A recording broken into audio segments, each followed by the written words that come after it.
Contre l'Inter, reporter la demi-finale de Coppa contre l'AC Milan, reporter le match contre Bologne, reporter pour faire place à Juve-Inter ce dimanche. Habituellement, je mène mes combats de société ici, sur mon terrain. Mais il n'existe plus vraiment. Ok. Pour une fois, on bouge. Cette fois, je vais mener mon combat de société et défendre mes idées en terrain ennemi.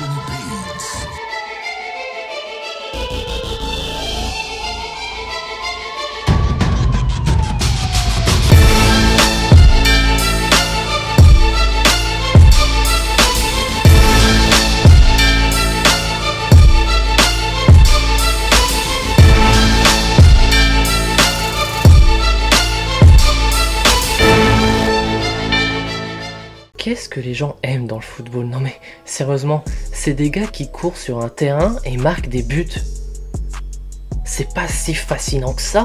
Alors oui, je dis pas, je reconnais que tenir aussi longtemps sur un terrain, gérer la balle comme ils le font, personnellement, je saurais pas forcément le faire et ok, c'est assez fort. Mais plein d'autres sports bien moins populaires font aussi des choses que peu arrivent à faire.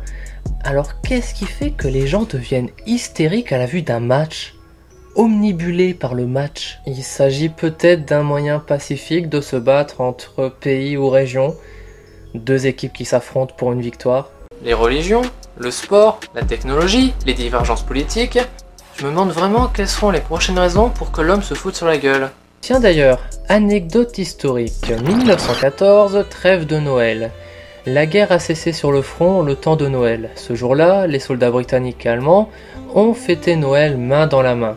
Probablement l'un des actes les plus humains de l'histoire qui se produisit pourtant en pleine guerre mondiale. Lors de cette trêve, quelques soldats, de manière pacifique, se sont affrontés lors d'une petite partie de football improvisé. Le football dans notre société et les problèmes que ce sport pose se trouvent peut-être dans son histoire. Remontons en arrière. Bon, je ne vais pas remonter jusqu'à l'Antiquité où l'ancêtre du football actuel est né, je vais aller jusqu'à l'Angleterre victorienne dans les années fin 1800. Dans des collèges anglais, un jeu d'équipe avec une balle est créé pour canaliser la violence des élèves, créer des amitiés et un esprit d'équipe. Une fois adultes, tous ces élèves décident de créer un seul et même football, un football définitif, avec des règles fixes. Plusieurs images du sport ont été débattues. Finalement, une version non violente que l'on connaît aujourd'hui sera choisie. Ainsi naquit le Football Association qui regroupe les premières équipes de foot d'Angleterre. Anecdote, oui encore, l'une des versions du football deviendra le football rugby qui finira par disparaître après s'être dérivé en rugby ou football américain entre autres. J'ai les origines de ce sport, mais à quel moment ça a dérapé ? À quel moment c'est devenu sujet de discorde et de banalisation de clichés, de haine entre villes et régions, parfois même entre pays? Justement, toujours en Angleterre dans les années 1890. Deux équipes qui s'affrontent, le club des ouvriers catholiques et le club de la classe moyenne presbytérienne. Deux classes sociétales de deux mouvements religieux différents qui s'affrontent sur le terrain. Ça étonne qui si je dis que c'est l'origine des premières violences entre supporters? Sans être les tout premières pour autant, ça me fait rire de me dire que les religions sont l'une des origines des guéguerres footballistiques que l'on peut connaître aujourd'hui. Donc en résumé, Dieu a beau être qu'amour dans telle ou telle religion, pour moi les religions ça fout juste une putain de merde idéologique qui n'a plus lieu d'être en 2019. Justement, on y vient enfin. Les identités. À cette époque, c'était des identités religieuses et des classes sociétales. Aujourd'hui, ce sont des identités régionales ou nationales qui s'affrontent. Comme on le sait, et comme je l'ai déjà expliqué, le football a pour conséquence de créer des conflits entre villes et régions, OM-PSG, Paris-Marseille, la plus connue. Ce qui me désespère, c'est qu'un nombre de personnes te diront supporter telle ou telle équipe par rapport à la ville ou la région qu'ils apprécient. Mais un nombre non négligeable te diront supporter telle ou telle équipe car hors de question que je supporte Paris, c'est des cons et des bobos.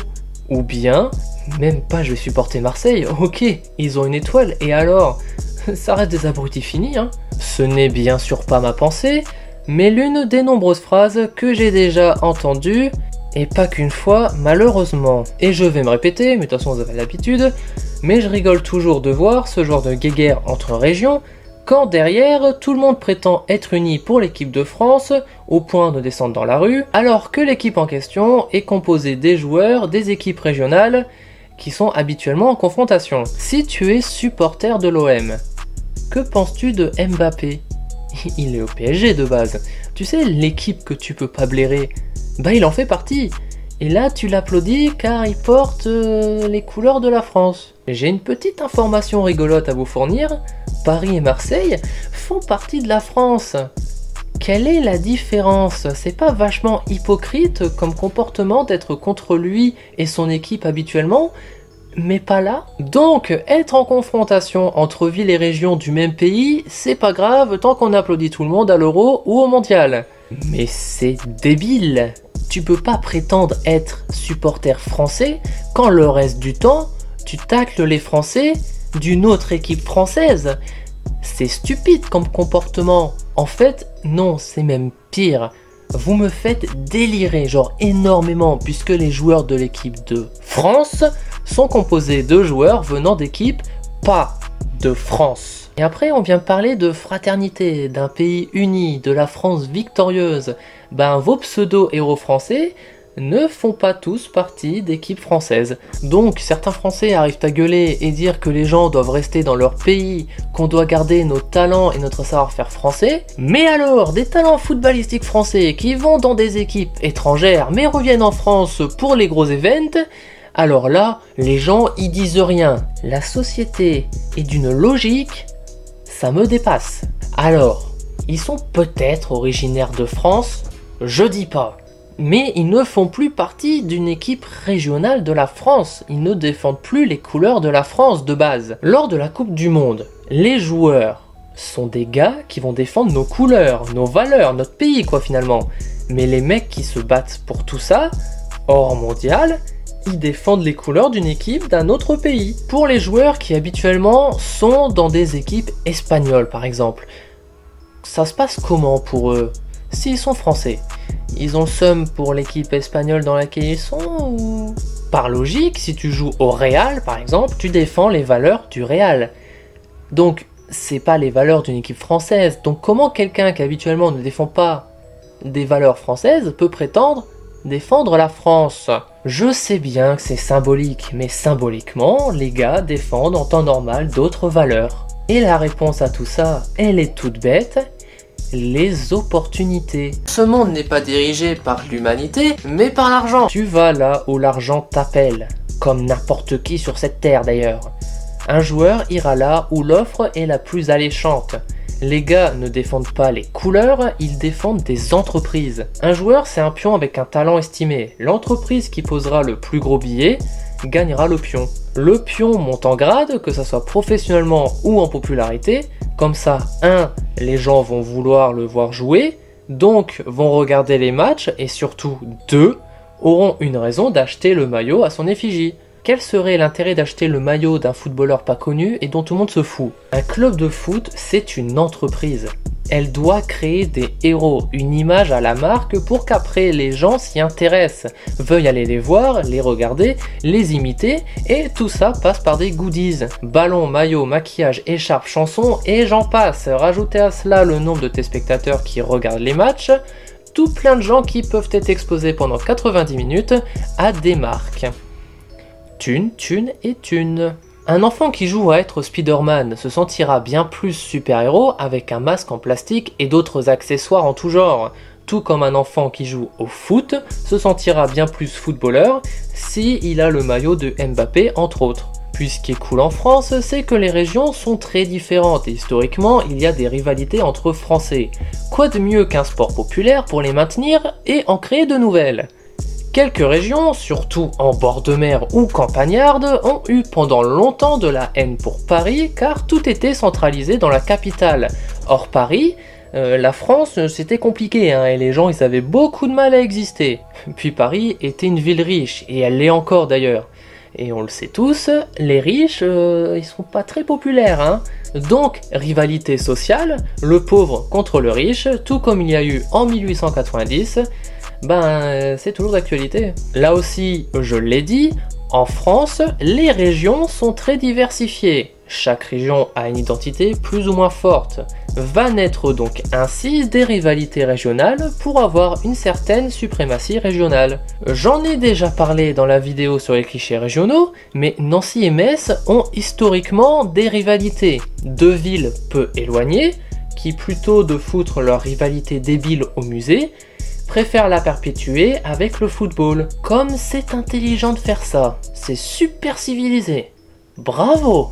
Et ça, désolé, c'est pas une théorie de ma part, ni même une analyse sociétale ou je ne sais quoi. C'est un fait, et un fait historique. Non mais vous avez vu quand vous vous tapez sur la gueule pour pas grand chose? J'ai quand même appris récemment que les mecs de Nancy, ils aimaient pas les gars de Metz par rapport à l'équipe de foot. Et cet exemple montre bien que j'ai un petit peu raison sur une chose.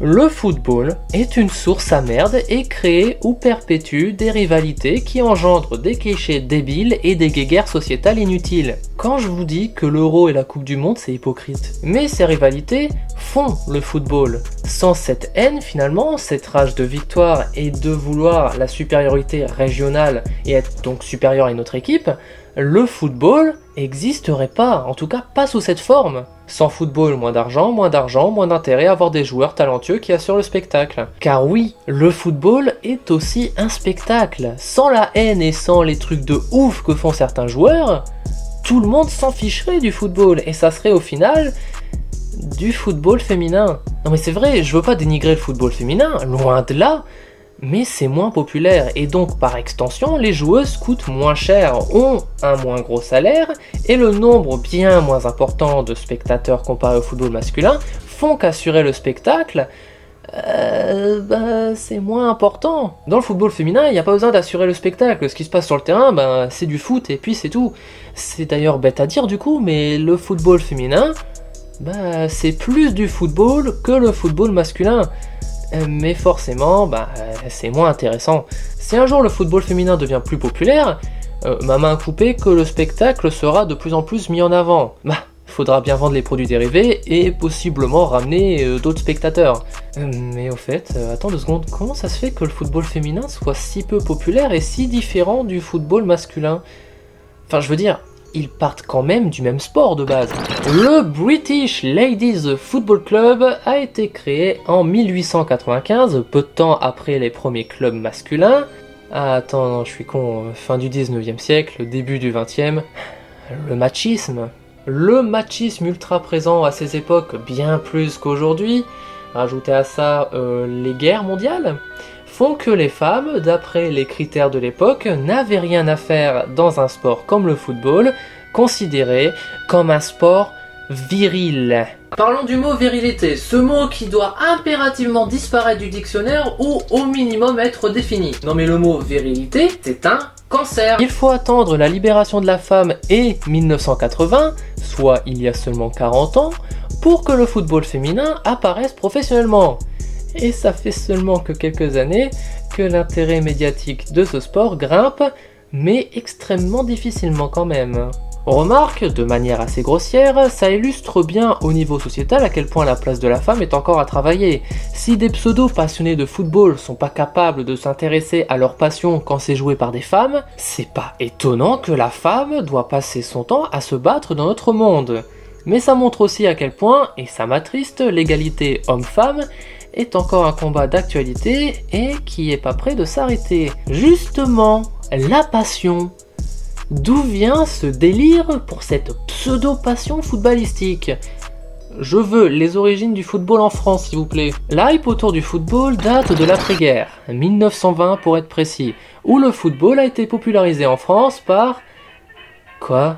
le patronage catholique, surtout dans le sud-ouest, pour contrer le rugby qui était un sport des camps laïques. Je ne pensais pas dire ça un jour, mais bravo le sud-ouest de la France. Et ça explique donc au passage pourquoi là-bas c'est le rugby qui est très populaire. Donc, dire que le football c'est un peu comme une religion, ben, techniquement c'est un peu vrai, hein, parce que c'est la religion qui a popularisé ce sport. Et comme je l'ai déjà expliqué dans 2 vidéos dédiées, la religion est un fouille-merde. On en a encore la preuve ici.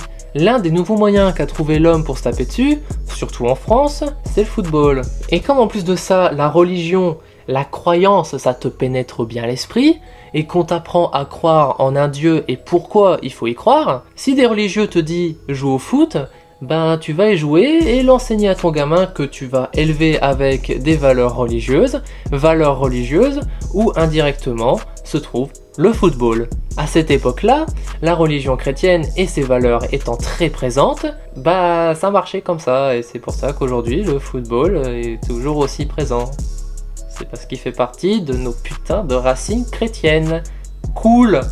Et tout ça, ben que ça vous plaise ou pas, c'est pas moi qui le dis, c'est l'histoire. Ça explique aussi en passant pourquoi les pays pauvres, qui sont pour beaucoup très religieux, aiment le football et le pratiquent.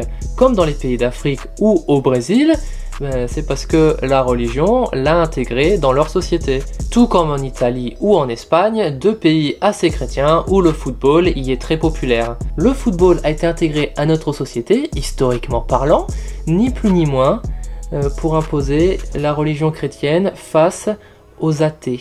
Et la popularité du football a explosé en 1958 lorsque la France a fini 3e lors de la Coupe du Monde. Étant donné que notre société est devenue laïque avec le temps, si en 58 la France n'avait pas fini 3e, les gens auraient probablement fini par porter peu d'intérêt au football et c'est son concurrent le rugby qui serait sans doute le sport numéro 1 en France aujourd'hui. Je ne sais pas si ça serait mieux, mais ça montre une chose.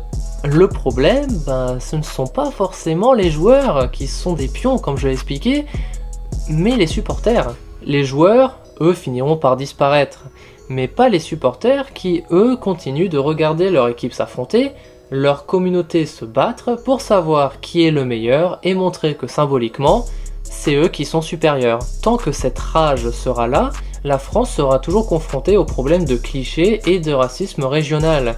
Et souvent, ce genre de valeurs sont transmises aux enfants qui finiront souvent par tomber dans le football.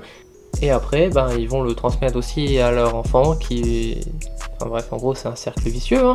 Le football est un culte sociétal. Qu'on le veuille ou non, c'est un culte. Ramené religieusement, du coup, comme je l'ai dit, qui est néfaste et engendre de la merde. Et ça dérange personne.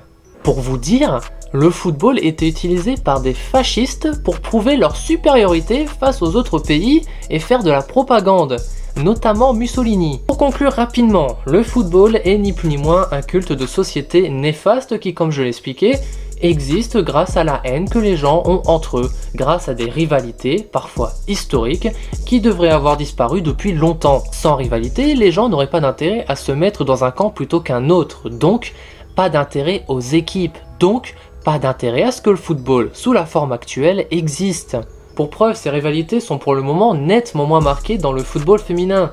Pourtant, l'équipe de Marseille féminine ou l'équipe de Marseille masculine, bah, c'est le même combat normalement, ils défendent tous les deux la même chose sur le terrain. Et la naïveté des gens qui pour certains prétendent combattre le racisme, bah en parallèle, ils tolèrent que les Français se crachent dessus entre eux juste parce que football. Il va peut-être falloir une cohérence à un moment dans notre monde quand même, hein. C'est pas une passion, c'est un culte sociétal, un héritage religieux, et c'est déprimant de voir qu'un truc qui prétend unir est en réalité tout l'opposé. Les médias en parlent car les gens en parlent. Si tout le monde s'en fout, les médias s'en foutent, sans mauvais jeu de mots, car les médias parlent que de ce qui peut faire parler. C'est pour ça aussi que c'est souvent les choses négatives qui sont mises en avant, parce qu'ils savent que les gens vont en parler. Rien que ça, le fait que les médias parlent beaucoup de choses négatives, ça aurait dû depuis longtemps mettre la puce à l'oreille des gens que le foot, c'est pas si bien au final quand il réfléchit 2 secondes. c'est pas le sport en lui-même qui me dérange, je trouve même ça très bien que des gens fassent du sport, même si c'est du football, c'est une activité physique, je vais pas être contre ça. Ce qui me dérange, c'est le culte qu'il y a autour, qui existe, qui est populaire, qui gagne de l'argent, beaucoup et essentiellement grâce à la rivalité et la haine que les gens peuvent avoir entre eux, alors qu'ils font quand même partie du même pays. Drôle d'ironie quand même pour un sport qui a été créé à la base pour canaliser la violence.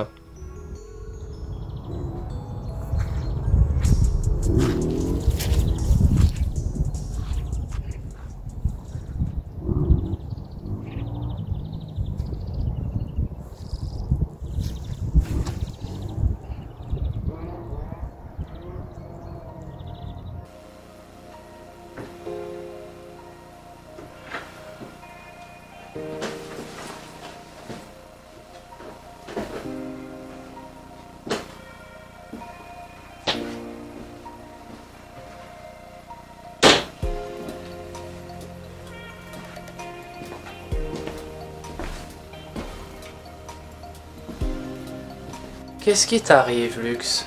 Tu veux plus de ton intro? T'es en train de détruire ton décor?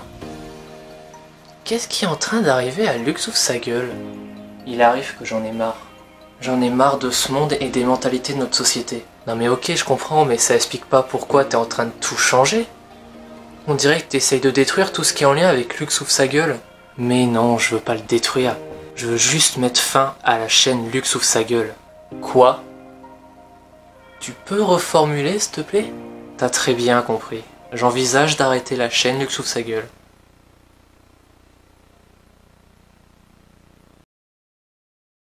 Cette vidéo touche à sa fin, j'espère qu'elle t'aura plu. N'hésite pas à lâcher un like, un abonnement avec sa petite sœur la cloche. Les sépare pas, c'est pas gentil.